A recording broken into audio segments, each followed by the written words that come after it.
What's up everybody, this is Dapper Guru and today I will create a table with tiers for the UFC Series 0 moment. So the UFC 0 packs were sold last weekend on Sunday and they will have another drop this weekend, but after that Series 0 is officially complete and you'll not be able to buy these packs anymore. And yeah, we're currently still waiting for the marketplace. It should drop anytime soon, but as of now we don't really have a way to determine what a moment is worth.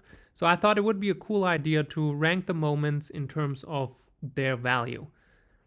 This is of course all based on my personal opinion and in no way any financial advice, but it might give newer UFC fans a good idea of each of the moments. And of course, for you who are very familiar with the UFC, feel free to let me know if you disagree or agree with my list. Let's quickly check all the moments that are available in this drop. So today we will only rank the contenders, which are the 25 essentially common moments, because if you hit one of the champions, you hit the jackpot anyway. So I think no need to rank these, but I think most of us who got the common moments or the contenders, it is really interesting to think about which are the better ones and which will probably not sell for so much. All right, let's jump right in. We will take a look at a few of these moments, but probably not all of them to keep it brief. But I have a few moments that I definitely want to show you to kind of really explain why I believe they belong in a certain tier. First one, we have Shiri Prokhaska. He's not very famous yet. However, he has been rising through the ranks pretty quickly. And he actually has a title fight at light heavyweight in a few months. It is a fight against Glover Teixeira, who he should win, or has a good chance at least to win, as Glover is over 40 years old. But I think we will keep him in the B tier for now. What's important here is keep a very close eye on their fights. I think that can be a massive change in how they are ranked or how valuable they will be. But of course, it also matters the exact moment, if it's a nice knockout or what it is. So I think there's definitely multiple ways how they will get their value. Next up, we have Justin Gaiji, pretty famous fighter. He has been in at least one fight for the title that he lost against Khabib. I'm not sure if he had another one, but I would rank him in the A tier, just below our best money tier or whatever we want to call it. Now we have Terence Mckinney. Here it's very interesting and I want to show the moment here. Also very cool that they added sound to the UFC moments. Let's quickly have a look at this moment. And I will show you why I think this is an interesting one. He does not shy away from wild exchange. Yeah, so we saw really quick knockout. I think it was a 7-second KO. So while the fighter is not as, I don't think he has like great chances to become champion or anything like that, but I think there's a good chance that we might see a set sometime where maybe knockouts, fast knockouts need to be part of it. So I would rank him between C and D. Let's keep him at D for now. But I think this moment might have some value if there's any set or stuff like that. Next, we have Ian Gary. He's 8-0. He's a very young fighter from Ireland. I think he's 24 years old. He definitely has some hype or is building some hype behind him. I would currently rank him in C, but based on his next few fights, I think he has a really good chance to rise quite quickly. Next, we have Kamsa Shimayev. Kamsa, I think, is one of the biggest up-and-coming stars in the UFC. He hasn't fought the really good competition yet, but he pretty much smashed everyone along the way. So I would definitely put him in our best S tier. I think he's building a strong fan base, and he has a good chance of getting into a title fight in the next 6 to 12 months. Next, we have Michael Chandler. He is a pretty famous fighter, I would definitely say. I believe he's between the A and the B tiers.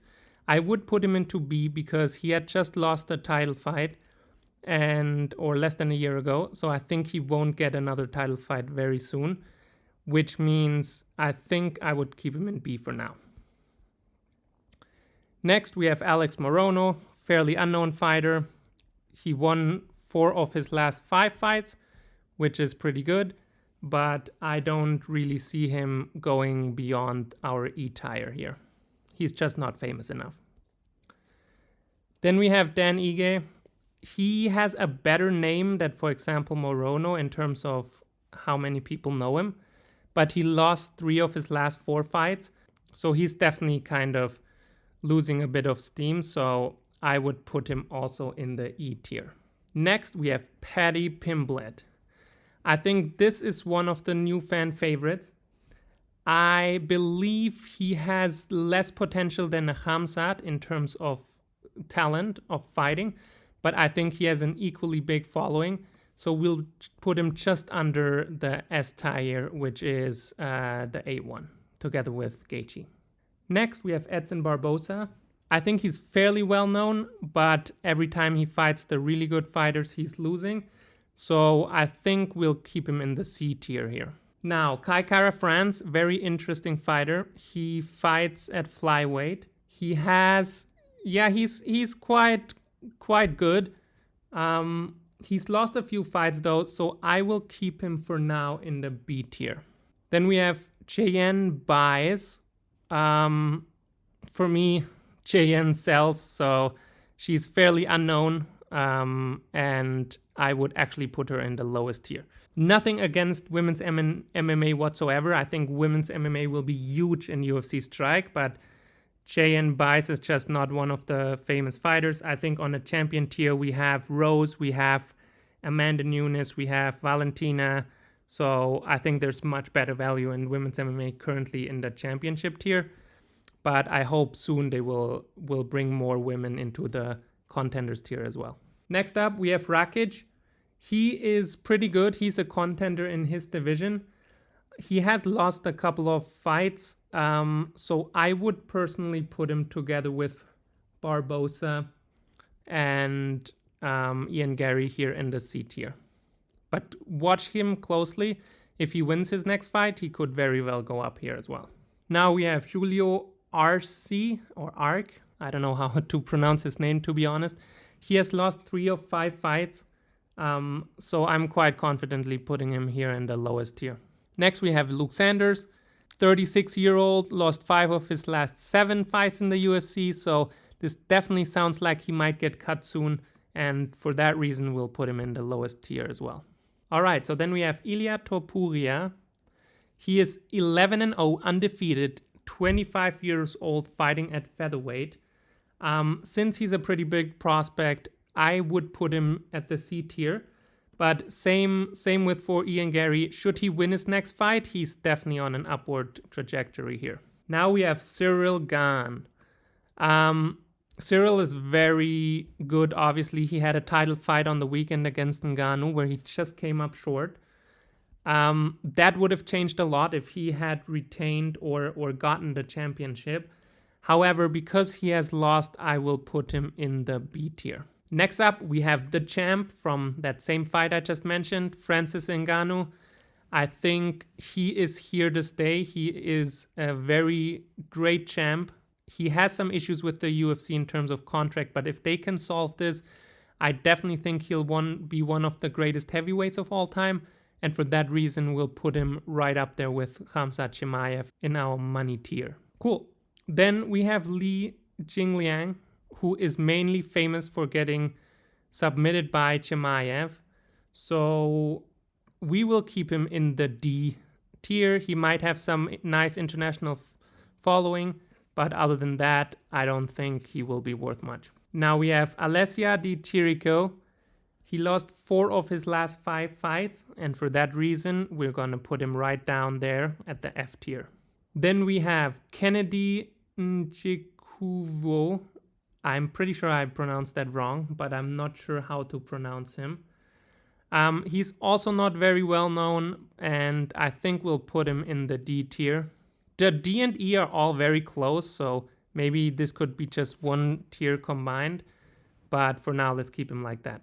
Now we have Tai Tuivasa, who is definitely a fan favorite. So what's really interesting is he does this celebration called a shui, and I'll quickly show that here. So essentially, after he knocks people out, he celebrates with the fans by drinking beer out of a shoe, and they actually captured that in that moment. So he's a fan favorite, and we have the shui here. We'll see it in a second. There we go. He's sitting on the cage in slow motion, drinking out of it.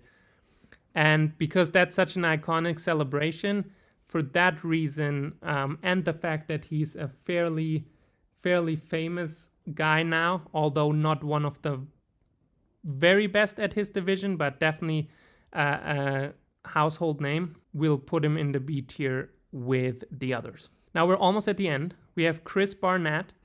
He is mainly famous for his crazy spinning knockout. We can quickly take a look at this here.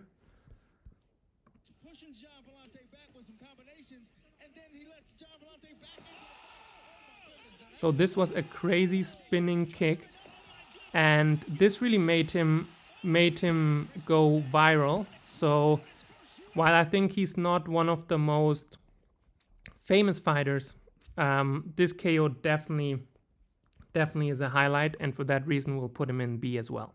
So now we have two more to go. We have Robbie Lawler and Derrick Lewis. For Robbie Lawler, of course, he's a legend of the sport. However, that was a knockout of Nick Diaz, who basically gave up fighting. So it wasn't even a submission. He really just gave up after he got hit a few times. So I think there's definitely better moments from Lawler out there that I'm sure we'll see in the future. But for this one, I will rank him in the B tier with all the others. And then we have Derrick Lewis, the Black Beast. I think he's one of the more famous fighters on social media, and he definitely always is a guarantee for highlight knockouts. So I will rank him in A together with Paddy the Baddy and Gaiji.